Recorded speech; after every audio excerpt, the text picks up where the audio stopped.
DElEd course करथुबा आमर द्वितीय वर्षर गुरु छात्र छात्री माननकु मु आज ए क्लास रे स्वागत जनाउछि। आज आमे PC5 रो हिस्ट्री रो आमर मध्ययुग विषय रे किछि पढ़िबा। तो आमे फर्स्ट पार्ट रे पढ़ी सारी थिले दास, खिलजी, तुगलक, सयद ओ लोदी वंश दीर्घ 320 वर्ष शासन काल समाप्त करी तापरे गोटे नूतन साम्राज्य गढ़ी उठिथिला जहाँकि मोगल साम्राज्य नाम रे ख्यात। तो मोगल साम्राज्य रो प्रथम शासक थिले बाबर आउ से 1526 रु 1530 ख्रीष्टाब्द पर्यंत शासन करथिले। से अफगानिस्तान रो काबुल रे 1483 ख्रीष्टाब्द रे जन्म ग्रहण करथिले आउ से थिले तैमूर लंकर वंशधर थिले। तांकर पितांक नाम थिला उमर शेख मिर्जा आउ से 1507 रे बादशाह उपाधि पाइथिले। आउ बाबर अर्थ हेउची सिंह। तो तांको विषय रे तो किछि जानि नेले वर्तमान तांकर युद्ध विषय रे किछि जानिबा। तो आमे यहाँ को किछि ट्रिक हिसाब रे मने रखिबा। 1526, 1527, 1528, 1529 एवं 1530 ख्रीष्टाब्द पर्यंत आमे ट्रिक हिसाब रे जानिबा। तो प्रथमे हैला 1526 ख्रीष्टाब्द रे पानीपत युद्ध होइथिला। तो आमे एही परि भाबरे पढ़ी परिबा पानी पिया, खाना खाया, चांद देखा, घर गया, मर गया। तो पानी पिया का मतलब अर्थ पानीपथ युद्ध होइतिला। ताहा इब्राहिम लोदींको सहित होइतिला। तापरे खाना खाया खानुआ युद्ध होइतिला 1527 रे जहाँ राणा सिंह को मध्य रे होइतिला बाबर और राणा सिंह को मध्य रे। तापरे 1528 रे होइतिला चंदेरी जहाँ मेदिनी राय और बाबर को मध्य रे होइतिला। तापरे आसिला घर गया का अर्थ हेउची घागरा युद्ध जहाँ 1529 ख्रीष्टाब्द रे होइतिला नुसरत और महमूद को सहित बाबर को होइतिला। एवं 1530 ख्रीष्टाब्द रे मर गया तांकर मृत्यु हो जाइतिला। मात्र 47 वर्ष बयस रे से प्राणत्याग करथिले।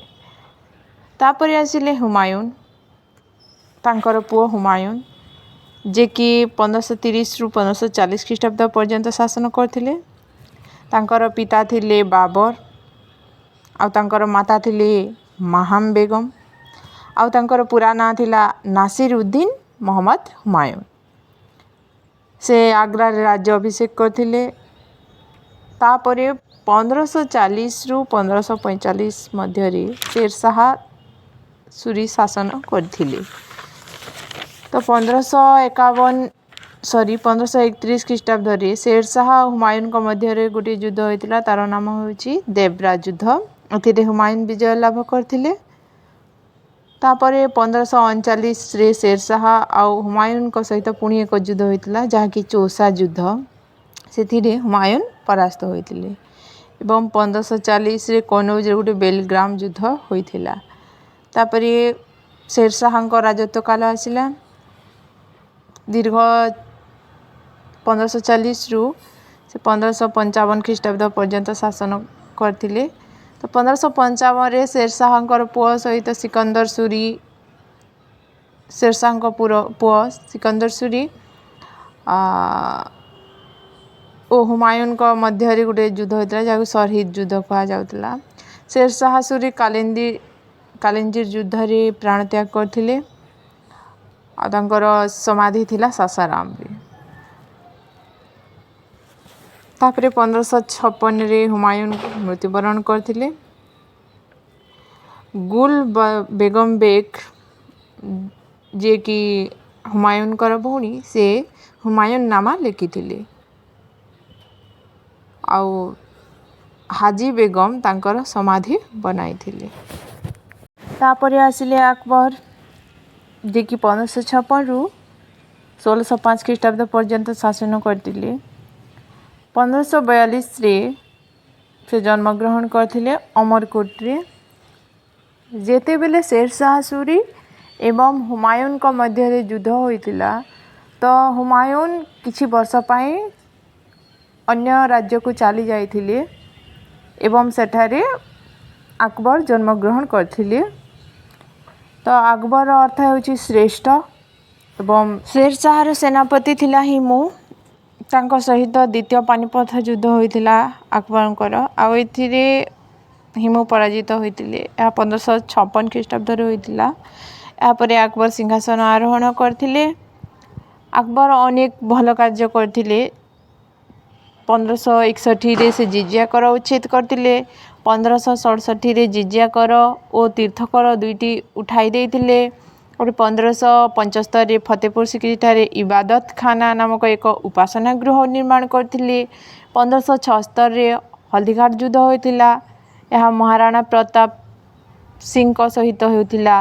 ତାପରେ ଯେହେତୁ ହୁମାୟୁନଙ୍କର ମୃତ୍ୟୁ ହୋଇଯାଇଥିଲା ତେଣୁ ତାଙ୍କ ରକ୍ଷଣାବେକ୍ଷଣ ତାଙ୍କୁ ପଥ ପ୍ରଦର୍ଶକ ଜଣେ ଥିଲେ, ସେ ତାଙ୍କ ନାମ ବୈରାମ ଖାଁ ଥିଲା। ବାବରଙ୍କର ସମାଧିକୁ ସେ ଆଗ୍ରାରୁ କାବୁଲକୁ ନେଇଯାଇଥିଲେ ଆଉ ସେ ଗୋଟେ ନୂତନ ଧର୍ମ ପ୍ରତିଷ୍ଠା କରିଥିଲେ ଯାହା ପ୍ରତ୍ୟେକ ଧର୍ମ ସମାନ ଦିନ ଇ ଇଲାହି ନାମରେ ତାହା ନାମିତ ହୋଇଥିଲା। ତାପରେ ଆକବର ନାମା ଆଇନି ଆକବରୀ ଏହା ଆବୁଲ ଫାଜଲ ଲେଖିଥିଲେ ଆଉ ତାଙ୍କର ଜଣେ ସଙ୍ଗୀତଜ୍ଞ ଥିଲେ ତାନସେନ, ତାଙ୍କର ପୁରୁଣା ନାମ ଥିଲା ରାମାନୁଜ ପାଣ୍ଡେ। ଆଉ 1605 ଖ୍ରୀଷ୍ଟାବ୍ଦରେ ଆକବରଙ୍କର ମୃତ୍ୟୁ ହୋଇଯାଇଥିଲା। ତାପରେ ତାଙ୍କର ପୁଅ ଆସିଥିଲା ଜାହାଙ୍ଗୀର। ଜାହାଙ୍ଗୀର ଯାହାକୁ 1608 ଖ୍ରୀଷ୍ଟାବ୍ଦରେ କ୍ୟାପ୍ଟେନ୍ ହକିନ୍ସ ଆସିଥିଲେ ଭେଟିବା ପାଇଁ। ତାପରେ ଜାହାଙ୍ଗୀରଙ୍କର ପିଲାଦିନର ନାମ ଥିଲା ସଲିମ ଥିଲା। 1611ରେ ସେ ନୁରଜାହାଁଙ୍କୁ ବିବାହ କରିଥିଲେ ଆଉ ନୁରଜାହାଁଙ୍କର ଅନ୍ୟ ନାମ ଥିଲା ନେହେରୁ ନିଶା। ଓ 1615ରେ ସାର ଟମାସର ବାଣିଜ୍ୟ ଉଦ୍ଦେଶ୍ୟରେ ଭେଟି ଆସିଥିଲେ ପ୍ରଥମେ। ସେ ତମ୍ବାକୁ ବ୍ୟବହାର ବର୍ଜନ କରିଥିଲେ ଆଉ ତାଙ୍କର ସମାଧି ଲାହୋରରେ ଥିଲା ଆଉ ସେ ଶିଖ ଗୁରୁଙ୍କୁ ହତ୍ୟା କରିଦେଇଥିଲେ। ତାପରେ ଜାହାଙ୍ଗୀରଙ୍କର ପୁଅ ଥିଲେ ଶାହଜାହାନ, ଯିଏକି 1627 ଖ୍ରୀଷ୍ଟାବ୍ଦରେ ସିଂହାସନ ଆରୋହଣ କରିଥିଲେ। ସେ ମମତାଜଙ୍କୁ ବିବାହ କରିଥିଲେ, ତାଙ୍କ ନାମ ଥିଲା ମଲ୍ଲିକାଏ ଜାହାଁ ଆଉ ଶାହଜାହାନଙ୍କୁ ଖୁରାବ ବୋଲି ମଧ୍ୟ କୁହାଯାଉଥିଲା। ଆଉ 1631ରେ ସେ ତାଜମହଲ, ଜାମା ମସଜିଦ ଯାହାକି ଆଗ୍ରାର ଯମୁନା ନଦୀ କୂଳରେ ଅବସ୍ଥିତ ନିର୍ମାଣ କରିଥିଲେ ଏବଂ 1666ରେ ଶାହଜାହାନଙ୍କର ମୃତ୍ୟୁ ହୋଇଯାଇଥିଲା।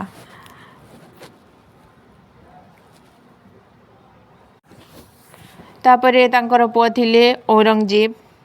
1659 ମସିହାରେ ମରାଠାମାନଙ୍କ ସହିତ ଗୋଟିଏ ଯୁଦ୍ଧ ହୋଇଥିଲା। ତାର ନାମ ଥିଲା ଦେବରାଇ ଯୁଦ୍ଧ। ଆଉ ସେ ବିବି କା ମକବରା ନିର୍ମାଣ କରିଥିଲେ ଯାହା ଔରଙ୍ଗାବାଦରେ ଅଛି। ଆଉ ସେ ଶିଖ ଧର୍ମର ନବମ ଗୁରୁକୁ ତେଗ ବାହାଦୁରଙ୍କୁ ସେ ହତ୍ୟା କରିଦେଇଥିଲେ। ଆଉ 1707ରେ ଔରଙ୍ଗଜେବଙ୍କର ମୃତ୍ୟୁ ହୋଇଯାଇଥିଲା ଆଉ ତାଙ୍କୁ ଆଲମଗିରି ଉପାଧି ମିଳିଥିଲା। ଆଉ ମୋଗଲ ସାମ୍ରାଜ୍ୟର ଶେଷ ଶାସକ ଥିଲେ ବାହାଦୁର ଶାହ ଜାଫର। ଏବେ ତ ଆମେ ବର୍ତ୍ତମାନ ମୋଗଲ ସାମ୍ରାଜ୍ୟ ସମାପ୍ତ କରିସାରିଛେ, ତ ଆମେ ତା'ର ଚାଲିଚଳଣି, ମଧ୍ୟଯୁଗର ଚାଲିଚଳଣି କିପରି ଥିଲା, ନାରୀ ଶିକ୍ଷା କିପରି ଥିଲା, ଏହା ଆମେ ଆଗାମୀ ଭିଡ଼ିଓରେ ପଢ଼ିବା।